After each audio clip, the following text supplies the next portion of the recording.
All right, welcome everyone. This is Steve with Aptera Owners Club. I'm joined by Bob Nuchow, who, if you guys have been following Chad and Sarah's Drive the Lightning channel, they often put some verses and writings that Bob has done about the Aptera. And Bob has just finished publishing two books, um, and they are probably the first two books ever published about the Aptera, as far as I'm aware. And so I thought it'd be nice to get to know Bob and kind of give him a chance to show us his books and tell us his story. So thanks for joining us, Bob. My pleasure, and thanks for having me. Yeah, well, I am a native New Yorker. I was born in New York City. My formative years were upstate New York in the Catskills. I went to school in a one-room schoolhouse during the Cuban Missile Crisis, and that shows how old I am. I left Woodstock, went up to Westchester County in my preteen years, and then when I was 13, I ran away from home. My mom had like three husbands, and I moved in with my dad in Leone, New Jersey. And I was a bit of a rebel and got kicked out of school. And I enlisted in the Army when I was 17. I'm a Vietnam era field artillery veteran, big guns, howitzers. Got out of the Army when I was also court martial in the Army. I led a strike in Berlin, Germany. I was one of the 8 Berlin brothers. So you can Oh, Google me, you'll see me on Stars and Stripes and stuff. So what? Tell me about that. I'm a little curious. What was that? I'm not familiar. Sure, absolutely. So I grew up in a very progressive household. My father was a communist, and my mom was a beatnik. And I went into the army after actually marching in anti-war demonstrations against Okay. Vietnam. And so I led. Did you join or were you I drafted? joined. I enlisted. I dropped Okay. out of So school. after protesting the war, you joined it. I joined. Yes, I Okay. joined. And I joined as a meteorologist, and they put me as a field artillery. So I guess I was shooting, like shells into the clouds to make it rain. And Yeah. they sent me to Berlin, Germany, as part of the first all-volunteer Garden State platoon. I trained for the last draftees in Fort Dix, New Jersey. I was stationed in Berlin, Germany, and with big guns, 155 millimeter self-propelled. And I led a strike. They were trying to discharge one of my my roommate, who was African American.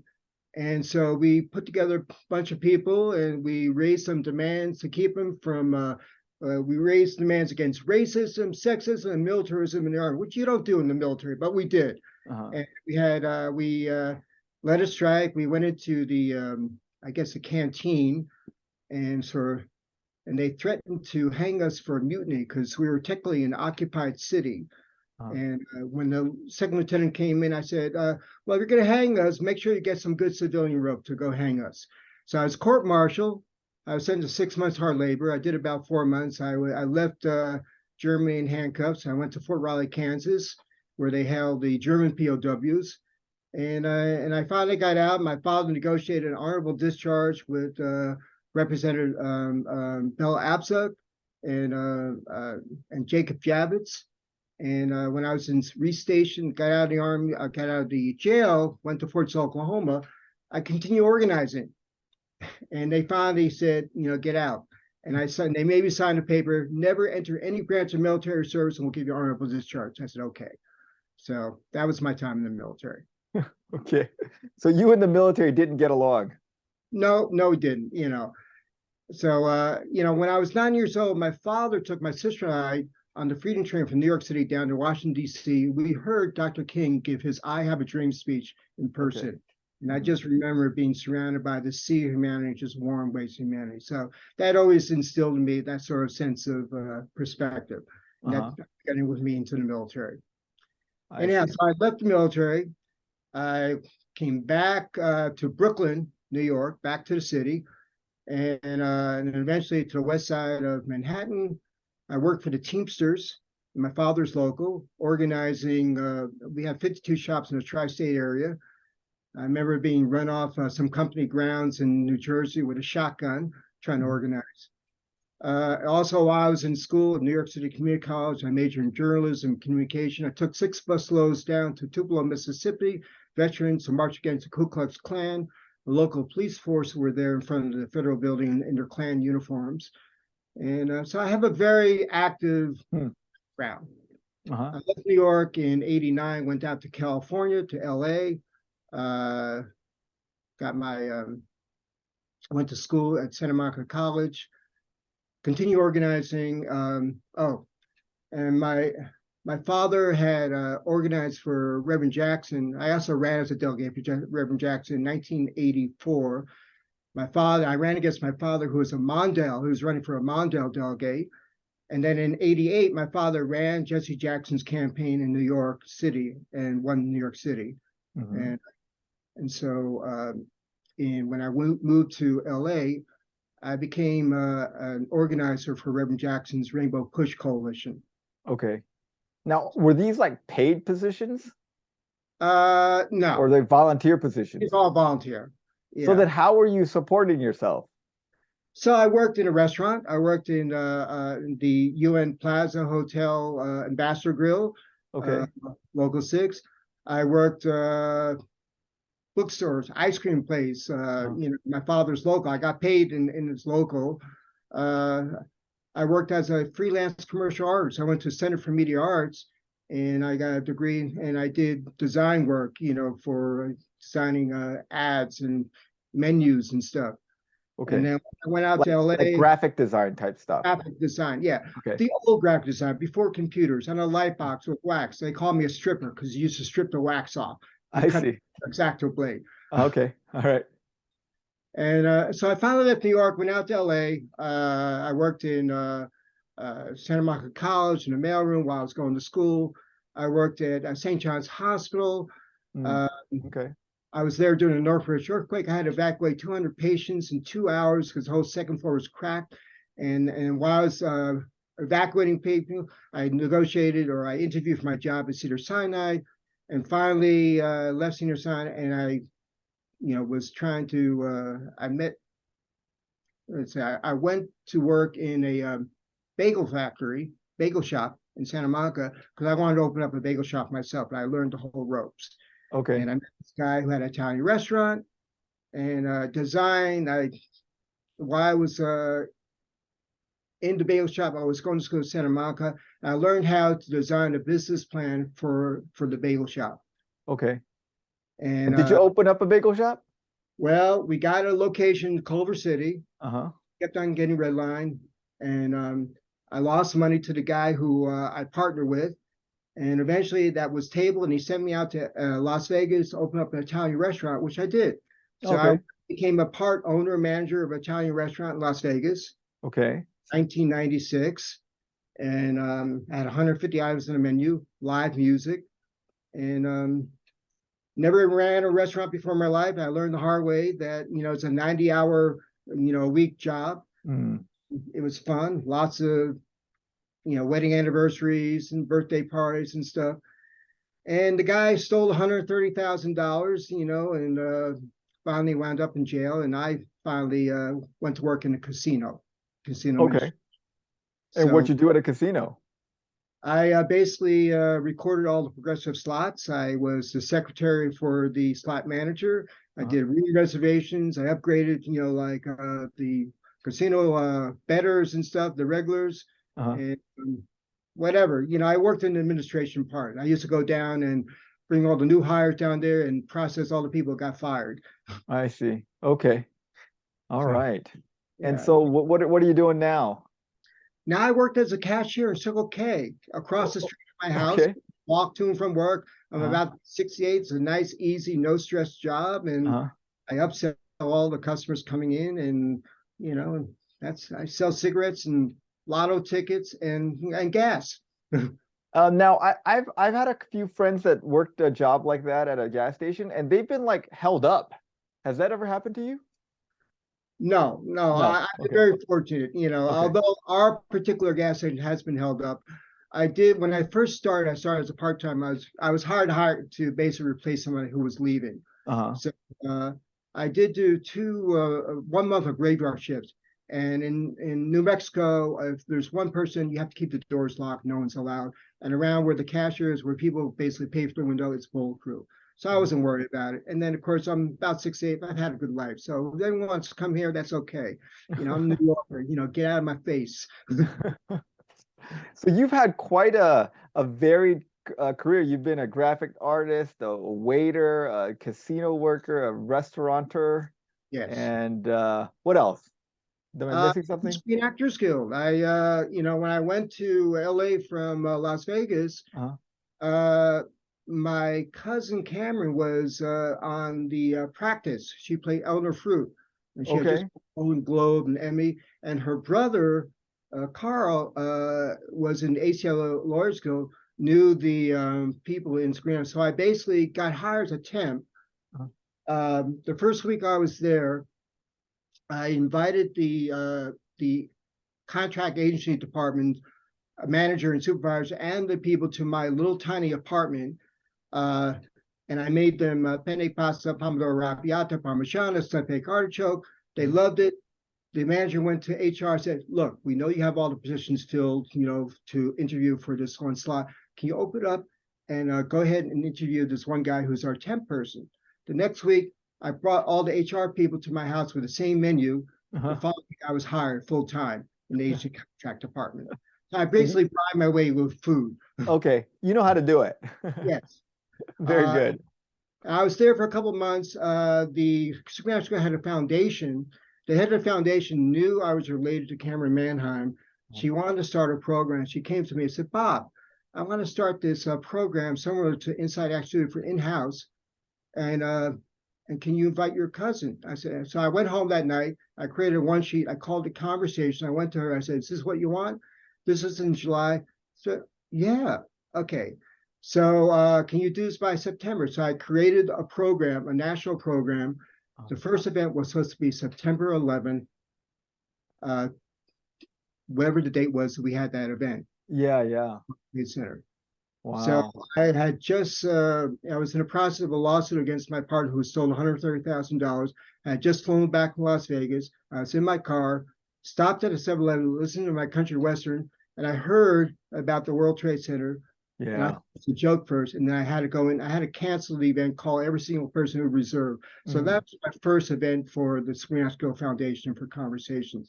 I see. Then on, I had my first event with Osley Davis in New York, and then I think Lou Diamond Phillips in LA. I did like 400 events and stuff. So Wow. period of 4 years. Okay. Um, Wow. and then I created other programs for Screen Actors Guild. I created a life wrap workshop where we did financial life wrap, Uh, where we taught people how to, when they went through auditions, how to file their taxes, how to uh, dress, all that thing. I created another one, conversations for kids, for all the like the stage moms. Um, so I was just busy. And during the war season, it was just nonstop screenings and Q&As. I remember I did a screening for Lord of the Rings in the ArcLight Cinema, where I had Peter Jackson, the whole guy, and it was like at a 400-seat theater, and it's like introducing like the All-Star game, yeah. coming in standing ovation and stuff. So I Right. got to know a lot of people. So Wow. So that's very interesting. Like you just kind of like fell into these jobs kind of serendipitously, huh? right. Well, I became a PR manager because James Hong, his daughter April came to one of my workshops and said, "Hey, can you go ahead and do an interview with my dad, Uh-huh. who's amazing character actor, like done over 400, 500 roles." I said, "Of course, Uh-huh. amazing." Because I was always looking for diversity. And so after that, we became friends, and he said, "Bob, can you be my PR manager? I have this red carpet." I said, "I don't know anything about that. Just throw out a suit, come over there and go ahead and, police the media." So I Uh-huh. was PR manager for about 3 or 4 years. Wow. Wow. Okay, so tell me a little bit about how you like found out about Aptera and like what drew you to it. Well, I was always interested in, the environment. Yeah. I had a Ford Focus, all electric Ford lot. And I Okay, basically, sorry, you broke up there for a second. So you had an all electric Ford Focus. right, right. I had researched that over a period of 4 years, wait for it to come out. I ordered it online and waited for about 6 months for it to be built out of Fort Wayne. And then I was working in the hospital at that time, urgent care. When I finally got the call, I was renting a car.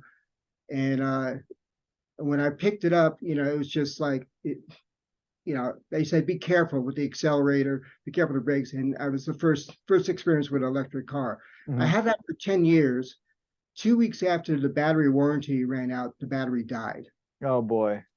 Oh. But before it died, I was researching, Aptera. I went online and I think I may have seen something on your YouTube channel, Uh-huh. but I started following Drive the Lightning, Chad and Sarah Monroe. Uh-huh. It was just fun to listen to them. They were just fun, even with the information. It's just a very joyful, fun time. Yeah. And I ordered, and I fell in love with the Aptera, the whole notion of it being solar power off the grid, and also I love the looks of it. And I ordered it back in April of last year. Okay. So kind Um, of late in the game, actually. Late in the game, yeah. Well, I came late researching it. I didn't see Yeah. it, till late. But as soon as I found out that, I immediately went online and ordered it. Uh-huh. And then with that, and I wrote my first prose. I don't know if you want to hear it, but that launched all the pros and Chad said, and I sent it to Chad and Sarah, and they published it, posted on their line, and that was the beginning of Drive the Sun. What Uh, what inspired you to write stuff about it? You just have you done this for other things or? well, my whole family's a writer. My mom was an English teacher, Uh-huh. and she loved writing. My sister writes, and I wrote. I basically I was an editor. I went to school at New York City Community College, and I was a journalism major. I was editor of the school newspaper there. When I worked for my father, I was editor of the union newspaper. I used to ghostwrite for all the union officers. Mhm. So writing, was something natural my whole life. I see.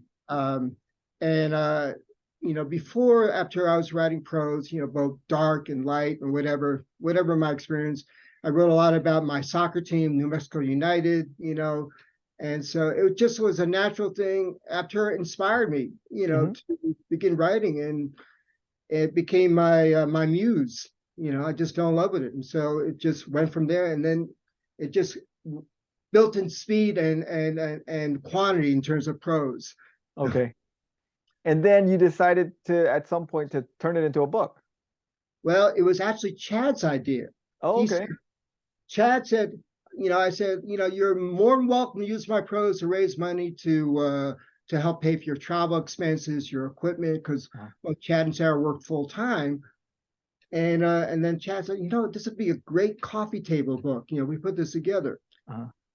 And so, he was just always busy. So I figured, let me go ahead and put it together, and I'll self-publish it. And I asked Chad, and when Chad suggested, well, Amazon has KDP, and I investigated and I put together that easy, template. I put together and I published it.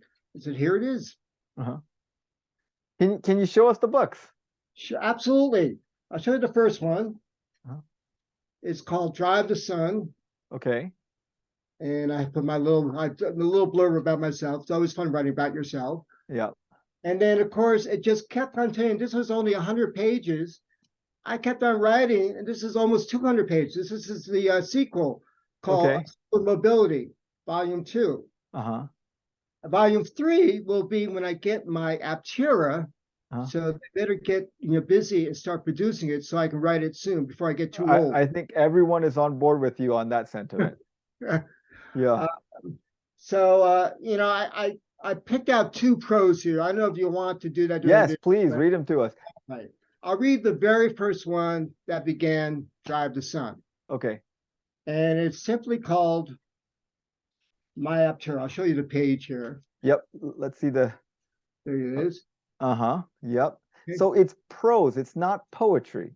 Well, the first book is all prose, and then in the second volume, I did write a couple of poems and stuff. Okay. So, but they're lengthy in lines and stuff. So a little bit too long to read on your Zoom here. Yeah, yeah, yeah. So I encourage people to buy the books and get it, and you'll enjoy it. Little plug for myself. But let Yeah, me go when ahead. now, if they're interested, where would they buy it from? It's on Amazon. Okay, so they Amazon. just go on Amazon and search for Drive the Sun. Drive the Sun, Amazon Books, Huh? and the same thing is Solar Mobility, or you can do DTS, the abbreviation for Drive the Sun. Okay. Actually, Drive the Sun was #1 as hot new releases on automotive engineering of all things. You know, it's prose. They put it in the category of all these tech books. Yeah. But you outsold the tech books. Yes, I did for about 2 weeks, and then it dropped off as soon as Yeah. people realized what it was. Okay. All right, so this is my Aptera, and I will read this. All right. So my Aptera, I soar without wings to fly, swiftly and quietly, swimming through air with a smooth, sleek body, rushing forward under the sun. With a thrill of movement beneath, dreams abound in the sky above ahead. The future is here for me to see in my Aptera.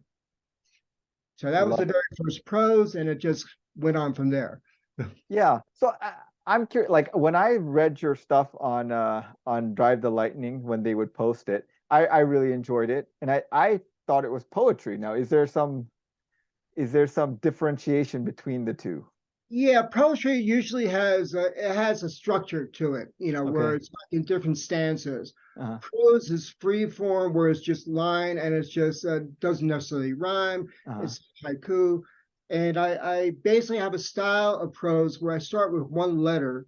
Uh-huh. I build towards the actual, you know, idea of what the premise of that prose is. I see.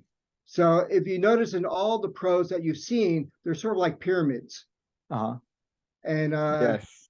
Yes, I so have noticed that. that's my style of prose, where they're Okay. pyramid writing. Okay. All right. And I you had actually have another prose. selection? So I'll read this next one. This is in Solar Mobility. Uh-huh. And so what's the difference between the first? There's no real difference between the first two books. The first book is just the first things that you wrote, and then after Right, you published it, you were like, oh, I got a bunch more stuff. right. What I did is I copyrighted the first 100 pieces for Mhm. the book. Okay. A cousin who is a constitutional lawyer, Mhm. you don't have to copyright anymore. Once it's published, it's yours. Okay. So I stopped copyrighting the first 100. I went ahead and published it on Drive the Sun. And then for the rest of it, I just continued writing prose. And finally, at a certain time, I said, that's enough. I'll go ahead and put this together in Solar Mobility. Uh-huh. I wanted to have this. I'm having an event where I'm actually doing a book signing, book reading on Earth Day here in Okay. Albuquerque, Uh-huh. where I bought my e-bike when my Ford Focus stopped working, and Yeah. I was commuting on my e-bike to Target as a cashier. Okay. So the owner was really excited. I have over 300 people signed up to go to the book signing on April 22nd. Uh-huh. Probably get about a dozen who actually show up, which is Uh-huh. fun, you know, and Right. it's fun. And then Yeah. my apartment complex wants to do a book club. They're excited. When I'm done with the bike, I'm going to come to my apartment complex and do a book reading for the residents here in my apartment complex. Awesome. And I wonder how many of those residents even know about the Aptera. None, but you know, it's interesting. I sent the books. Actually, my friend Ernest Thomas, who played Raj on What's Happening, Uh-huh. he bought my book, and then he asked me to send a copy for his daughter, which I did. And if you read the reviews on Amazon, he wrote that he was inspired by that now he's in love with the Aptera and he's thinking of actually buying the Aptera, Very which good. which is what I was hoping to be part of a cultural movement to really to popularize Aptera, to make it well known, so that I would love to see people write songs about it, to do paintings and art. Me, I'll do writing. And Mhm. what's I do? I'm an organizer, and that's what I like to do. I like to organize a cultural movement around Aptera and solar power. Very So nice. anyhow, so this is from Solar Mobility, and this is called Driving My Aptera. Okay. You can see that.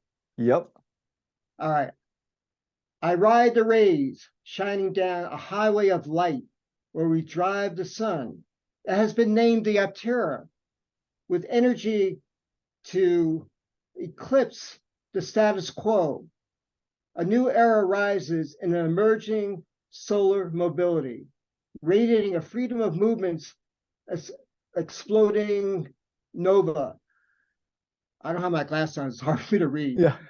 Drive the Sun is a photon power Aptera, cleanly and green. That's driving my Aptera. Very nice. I like your word of the I like your use of like celestial themes like eclipse and radiating and stuff. Well, I have more that there's more in that about the aurora. I have lots of those where I allude to different. It's fun to play with all different kinds of concepts with the Aptera. Awesome. Awesome. And is this the first book you've published or have you published a book before? It's the very first book. I mean, it's amazing. Aptera has my writing has been dormant until Aptera. It Uh-huh. really it sparked a whole new thing and a whole new excitement. And now with these books, it's got me to pull up some old manuscripts. And Uh-huh. so I have two YA novel series I'm going to do. I have two autobiography hybrid speculative fiction. Uh-huh. So now, even though I'm working full time, I'm going to try and squeeze in as much writing as possible and come out more with more books. So Aptera's kind of got your creative juices flowing again. Absolutely. I have to thank Steve and Chris Uh-huh. for getting my creative juices going. Absolutely. That's awesome. So that's great. Like, I mean, you're now a published author, which Thank uh you, Aptera. which is something that a lot of people aspire to. Yeah. Yeah, so that's wonderful. Okay, so tell us once again, if you want to get these books, you go on Amazon.com. You know what? I'm going to search for it. I'm going to link it in the description of this video below. Okay, Um, that'd be great. That'd be and easy. Yeah. And yeah, I can send you the links to both books also, so you can go okay. ahead. So you don't Yeah, have why to don't you go ahead search and them. do that? And then thanks for joining us, Bob. It was good to Absolutely. get to know you and see another fellow Aptera enthusiast and I enjoy your writing, and so I'm glad that you published it, and hopefully some people also enjoy it, and if they want to, they can avail themselves of the book. Well, I can't wait to see your next video, which one of them will be with me, of course. Uh-huh. And of course, I'll send it to my family, and they'll all gloat over it. They'll be great. They'll be really happy. Awesome. All right. Well, have a good night, Bob. Thank you. Too. Thank you so much, Steve. Okay. Bye. Bye bye.